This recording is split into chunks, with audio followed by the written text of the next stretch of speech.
Hello, you awesome friends. This is your pal, Edward's Ear speaking. I'm very, very privileged and lucky today to be doing an Edward's Ear podcast interview with a very, very special powerhouse man of finance broker from Perth, Western Australia. How are you today? Awesome, Jonni. Very well, Eddie. How are you? I'm really good. It's an honor to have you with us on this podcast interview. And I just want to say, Jonni, I think you're amazing in that you're not only an amazing finance broker and expert, but you make people laugh. You've got this natural authenticity, and that's how I found you. What are your thoughts, awesome Jonni? Well, to be honest, I grew up in a very, Asian families. Like, I wouldn't say we were a boring family, but I always had this thing when I was a kid because I went to school in a Malaysian school, and it was very strict, and we were taught by teachers with canes and all that. And I just wanted to break out of that. And I loved watching stand-ups. I loved making people laugh. And those days, you weren't allowed to make people laugh is because it was that strict. Because if you were the clown, you were pretty much looked down upon and all that. I wanted to break out of norms. So I pretty much spent my whole life wanting to be different. And I was different in many ways. Everybody spoke Chinese at home. Well, I spoke English at home. So yeah, I just want to be different every single way. And I like making people happy. That's really what I really like. And it's funny, Jonni, it's actually how I found you. One day I was on LinkedIn when I started to take off, and I found, who is this cool, funny finance Asian guy from Perth? That's what I originally thought about you. Well, to be honest, I found you really intriguing as well. It's because you're okay, there's a lot of marketers out there, and you were very genuine. Obviously you and me, we come across people all the time, and yes. Our paths crossed, and it was just meant to be that we found each other. Yeah, and it's funny, what I found absolutely amazing about you, Jonni, and the reason why I want you so badly on this podcast, and thank you again for joining us, is that I love your authentic style and personality, and I want to sort of explore that because you're a very effective marketer, you're great at getting clients. What have you learned are the key secrets about attracting high-value, awesome clients to you? Okay, so there's a lot in my story that came to this. I wouldn't say I perfected it because I don't think anybody can perfect themselves, because you should really spend your whole life trying to reach perfection, but you won't get there. It was more like I've been in industry for 8 years, and they always said that when you get leads keep you afloat, whereas your referrals are the ones that, really build you up, really build your wealth to take you to the next level. I remember in my first company I was with, I didn't get much referrals from there because I was just starting out. Obviously, you don't have the confidence to ask for referrals. I think it wasn't until year 2 or 3 that the referrals started to come in. So I learned very deeply from my dad. My dad was in the legal profession. And he always said that I'll never forget this, never take referral fees from people, even though they offer it.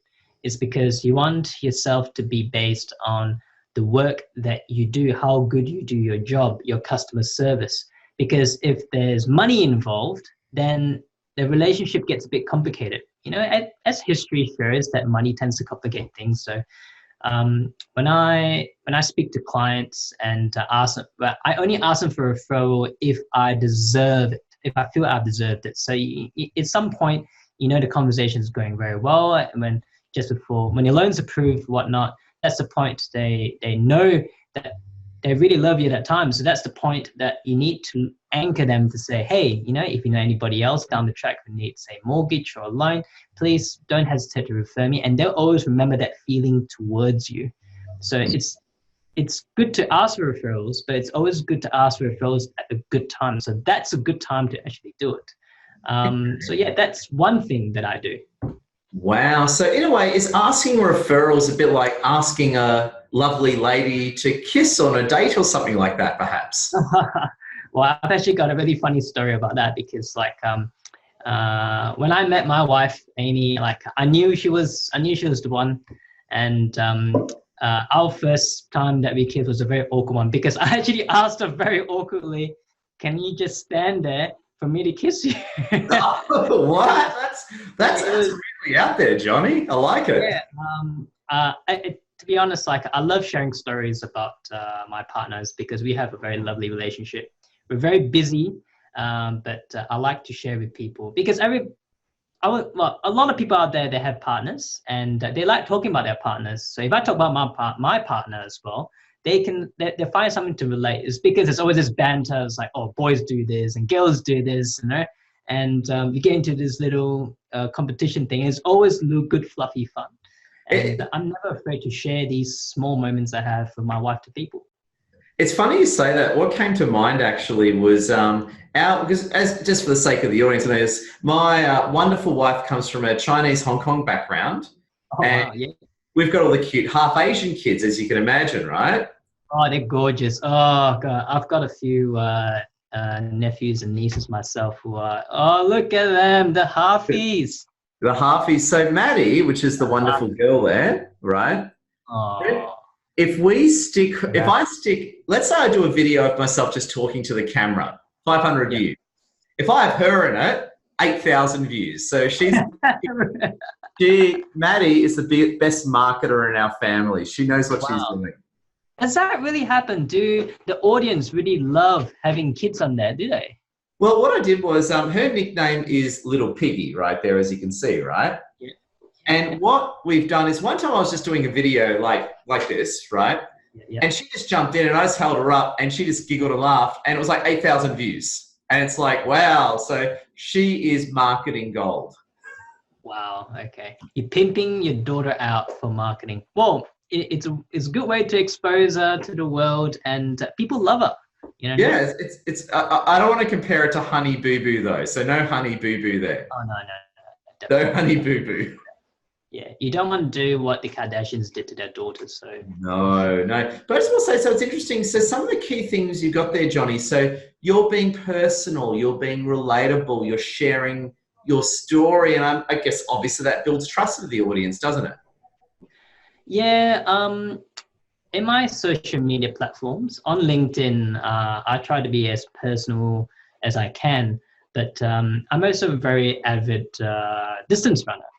And I keep my Instagram in distance running, and because I know the audience in LinkedIn aren't going to be all about, oh, this guy just runs all the time. So I try to keep it a bit separate, and I'll post sometimes about my running on my Facebook as well. Just for the sake of the audience, this is Jonni Chin's Instagram right here, which I've just pulled up. Oh gosh. Good stuff there, Jonni.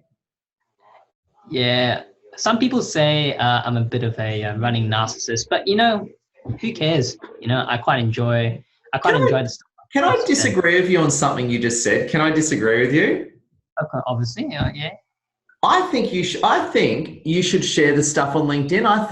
I think this side of you is marketing gold. It's a whole different angle of reaching people. I do actually. I do share a few of these pictures and stuff on my LinkedIn. So let's say if I get a running goal, I've got a personal best, for example. I do share those. I bested my 12K HBF run by 6 minutes. So I posted that. So I was really happy. And a lot of times, because I do a 6-day vegetarian and 1-day meat diet. So I share that as well. And the reason why I do that diet is because I want higher performance, not just for my running, but also for work as well, which I am reaping for the results today. And a lot of these personal things I'm happy to share because I like to think my audience as myself. So I'm my biggest critic. So I'm not going to share everything just by my personal life because otherwise, what are you on LinkedIn for? Obviously, some of it has to be for business. So I like to give it a bit of a mix. Yeah. And I do enjoy a lot sharing about my health stuff. So every Saturday, you may have noticed that I do a why you should always start your Saturday with exercise. And that is something that because I'm very passionate about my fitness and all that. If it wasn't for my fitness, my career probably won't be the way it is at the moment. It's because my fitness has kept me very disciplined. and I like to pass that type of discipline on to others as well. I'm not telling all other people to do, but I'm saying this works for me. You might want to try it because it might work for you. Well, I'm going to double down on you, Jonni. I couldn't agree with you more. I think you should push it harder. Like, this is one of your awesome photos on Instagram for the sake of the audience, right? Yeah. Great photo. To me, the way I look at it is, okay, you're a finance broker, right? Yeah. And well, I'm a coach. There's plenty of me. Finance brokers, there's plenty of our profession out there. But to me, this is the secret sauce. It's this type of thing, especially on LinkedIn, that totally differentiates you. Because you're not just another mortgage broker, right? Or finance broker. You're a guy who's about health, who's about fitness, who's about looking after his environment. I mean, I think most people would much rather have a mortgage broker with those, a finance broker with those attributes than just a random one off the street. What do you think of that, Jonni? Yeah, look, come to think of that, because like ever since I engage with your with yourself to do our marketing, especially when it comes to newsletters, I actually started to send some of the newsletters. It's not just about business, but I also explain about my running. One of the ones that I did about almost a month ago was I explained why running at least 40 kilometers a week has benefited my business. So I wrote about what I was going through when I wasn't exercising, but when I started exercising again, it was a very personal one. Is because like I've gone through my running journey a few times. It's only in the last year and a half that I've kept it this consistent, and I've done other races before. But my big thing was run 12K in under an hour, and I've had 3 cracks at it, and I've never got it. It's because I was always into the train for 3 months, do it, get under an hour. At least I've done it. Won't go back there again.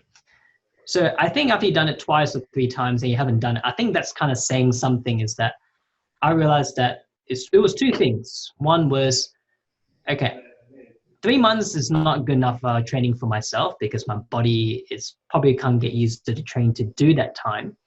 And number 2 is maybe it's a sign that I need to be more disciplined. So what I did was when I started running again, I decided, I'm going to get hurt. I'm going to get puffed out, but I'm going to give this a crack. So the 3rd time I gave it a crack, which was HBF last year, I didn't get it. In fact, it was 60 minutes and 3 seconds. And that really got me. And I missed up by 3 seconds. I could have blamed everything on the sky, the people that were blocking me. I could have done that. But really, the person I didn't blame enough was myself.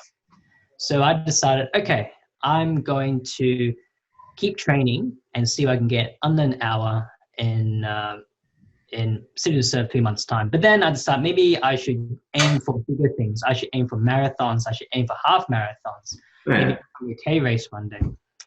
And I started training 4 times a week, very disciplined, and first thing in the morning. And rather than work my life around work, I decided to do the other way around. So I decided to work my life around running. So running becomes a priority. It's because you can if running wasn't my priority, I could say, I'll train tomorrow. I won't train here. So it was always Tuesdays, Thursdays, Saturdays, and Sundays. These were my big running days. And I will wake up and do the workout.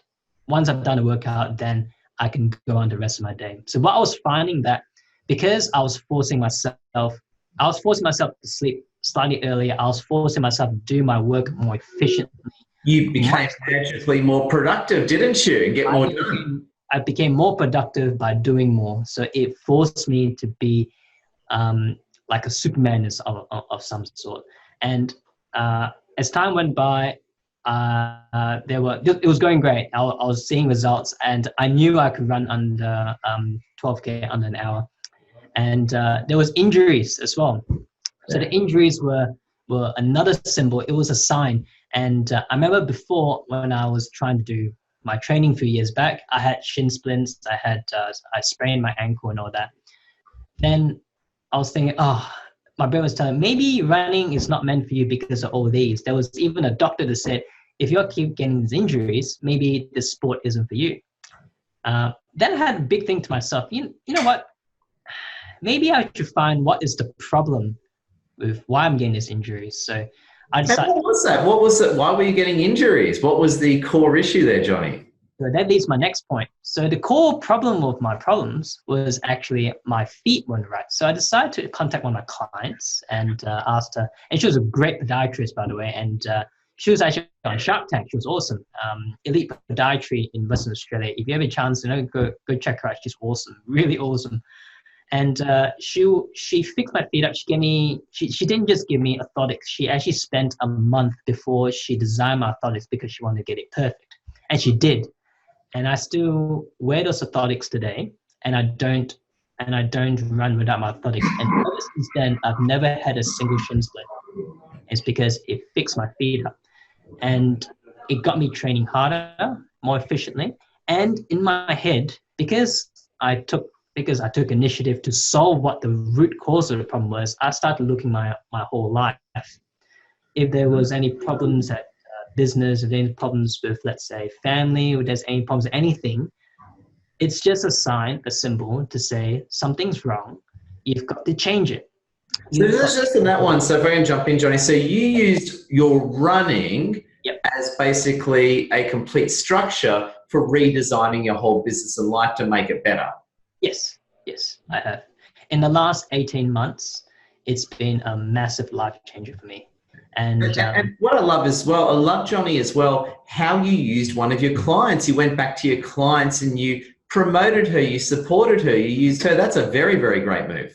oh well, there's another thing that she taught me as well. She gave me this quote. It's like credit.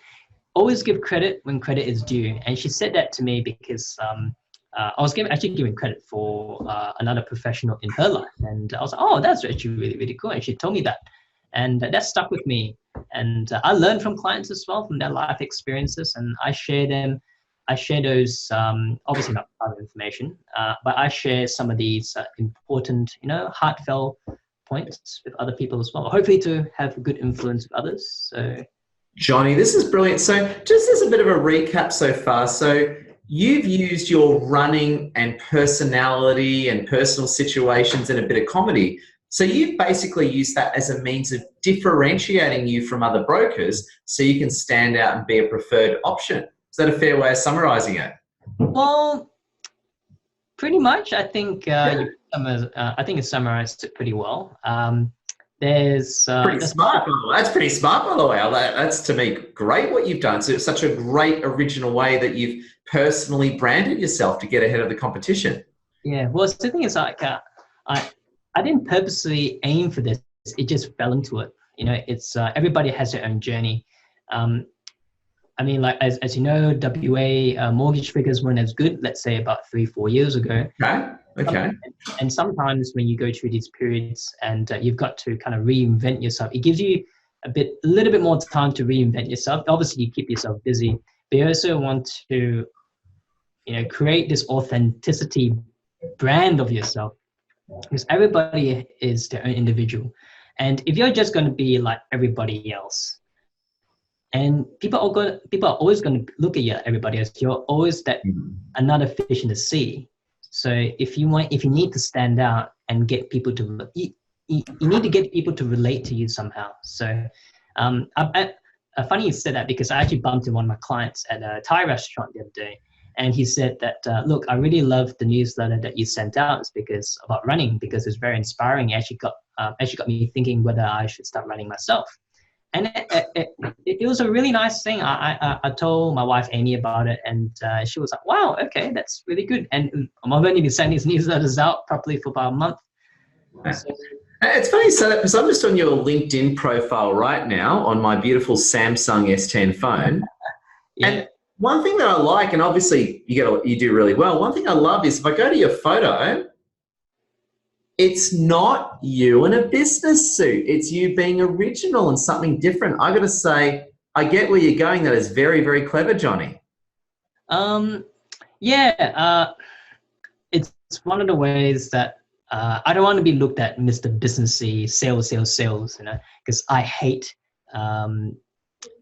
speaking or coming across those people myself. So I'll be a hypocrite if I was just all businessy inside. As you can see right now, I'm not really dressing all businessy with suit and tie. It's not like I don't wear it at all, But yeah, I like to be kind of like that uniqueness, but very much like yourself, Eddie. Like it's like you repeat a lot of stuff every single week, but you know what? It's like an affirmation that you do it. Yes. I always tell my wife, you know, check out Eddie. He's got good stuff. Eat the frog at the start of the day. That really sticks in my head. Damn little frog is the enemy of the nation. Just for the sake of it, did you want to explain to the audience what eat the frog is before people start accusing us of frogophobia?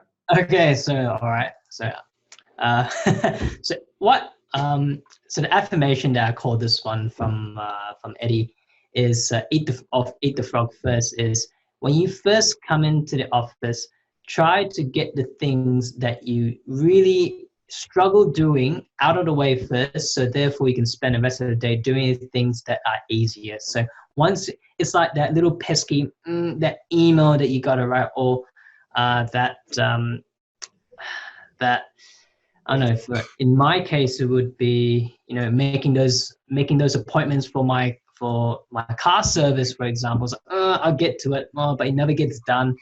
But I write a list of the frogs, and once I got the frog done, the rest of the day I don't have that frog hanging across my head to say, "Hey, you got this, but you didn't do it," and I'm sleeping at night.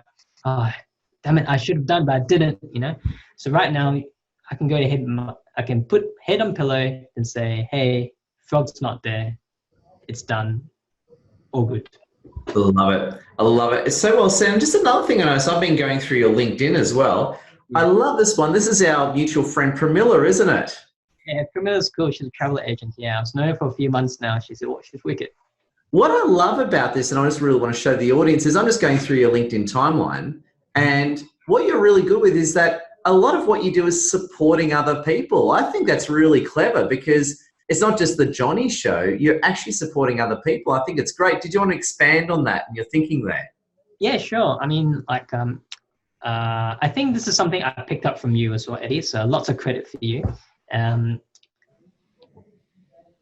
Anything that we do in terms of networking or meeting other people, I think it's important to share that you are open to meeting other people. You're not just enclosed in your little circle, and it makes people. I find that it makes others who are looking at your profile more open to say, "Hey, you know, he might be a good fella. I might be open and comfortable with talking to this guy." And also, I love supporting other businesses. Like I've met travel agents in the past, and I met. So Pramila she had a very genuine delivery in her videos on LinkedIn. If you've actually seen her, I really do recommend you check her out because she's awesome. And she really dives in there. Some of the links that she does when it comes to, you should check out this falls and check out this area of the world. It's brilliant. It's something that I've never discovered before. But she also gives tips such as the frequent flyer tips. I can't remember exactly what they are, but these are great tips actually. You don't see much travel agents or any travel agents who actually give this type of information because it keeps on your mind and say, wow, Pramila is willing to give us this information and for free. And that's kind of what you do, Jonni. You're like Pramila, you give out that extra information that makes you extra compelling and extra attractive, which I think is very, very good. Yes. To be honest, I think I should give more of that mortgage information, such as how to pay off loans faster. I should do more frequent ones like you do. But however, you know, as you know, that sometimes life gets in the way, and if I'm struggling to find something to post about business, I'll post something about my personal life instead. But I should really, personally, going forward, I should really post more about business, to be honest, and give more of the information. I do it, but not frequently as I would like. Well, on that interesting one, again, back to your awesome LinkedIn timeline, I've noticed you've been getting into the business chambers. I, as you know, I love business chambers. What were your learnings from going to the business chamber, and how did it go for you, Jonni? Okay, so I've been to 2 sessions. The first time was on that networking one at Coburn, and it was great. You know, I brought my wife, and we just say, look, we go there, we speak about ourselves, and we went separately, and we spoke to our own people. We weren't just stuck together all at once, because otherwise, you know, it'll kind of be like you're dependent on each other, but we didn't want to be like that. You want people over there to get to know you for you, and not as this is person's husband, you're that person's wife. So we want our individuality. We want people to know us for us.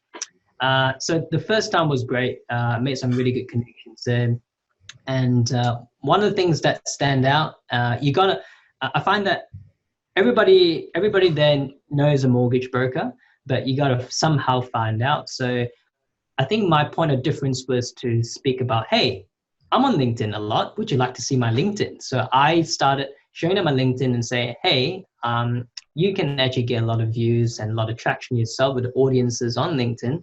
I'm just going to take a picture here with you guys, which I did. I posted it up and people loved it. It was quite a few thousand views on that one.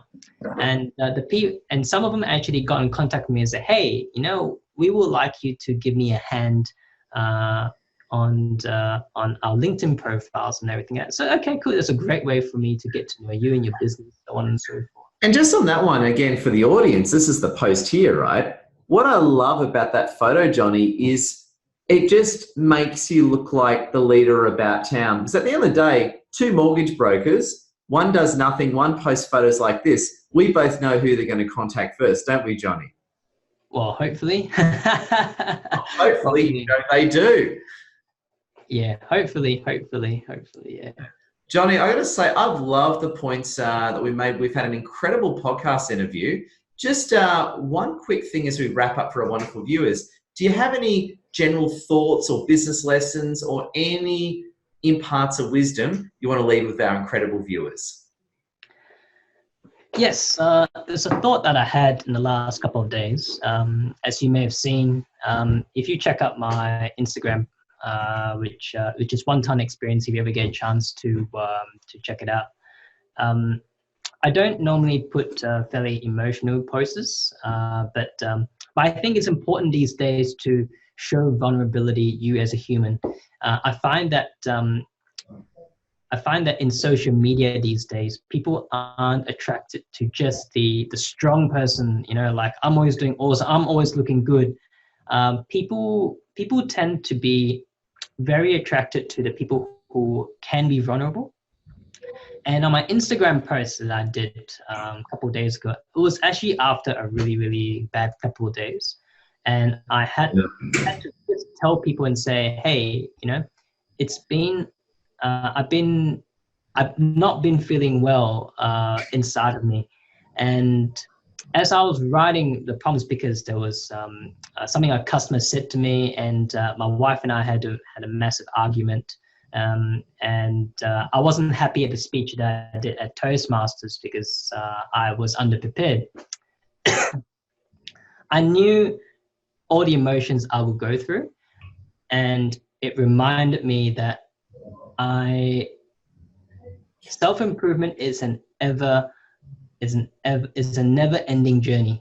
No matter how good you are at your craft, there is always room for improvement. Because otherwise, if you get complacent and you ride on the adrenaline of confidence, that's a very dangerous territory to be in. And I got to say, I love what you said there. There's always room for improvement. That's golden, Jonni. There is, because the reason why there's always room for improvement is because there's always so much in the tank. There's always so much capacity in the tank. You can always fill up the tank, but then as time goes by, more experience you got, the more energy you're going to use in that tank. But you got to find ways to expand the capacity of that tank so you can put more fuel in to give more energy out, to give out more to other people.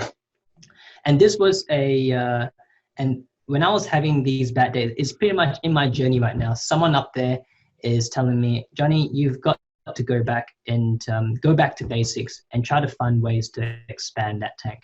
And that's exactly what I did was I went home. First thing I did was obviously say sorry to my wife, and that was very important. Yeah, you are a wise, intelligent man, Jonni. Yeah, I just don't have to be like Confucius yet. So. Yeah, I remember that night, and this getting a bit deep as well. I went to sleep that night, and I woke up. I knew I had to wake up early, so I woke up early at about 4:30. I went for my run, and I remember the night before, I had a dream that my wife was gone. I couldn't find her, and it was quite scary as well, because like a client of mine actually told me that that him and his wife might be breaking up. So I think I had the dream because what he told me. But then after that, the dream was about like she was gone. I couldn't find her, and I broke down. And when I came back from my run, this was about just before 7 a.m. and she was not there. Car was gone. I didn't know where she was, and I absolutely freaked out. And I rang my wife, and she picked up the phone, and I asked her, "Where are you?" And she says, "I'm driving to work. I told you yesterday."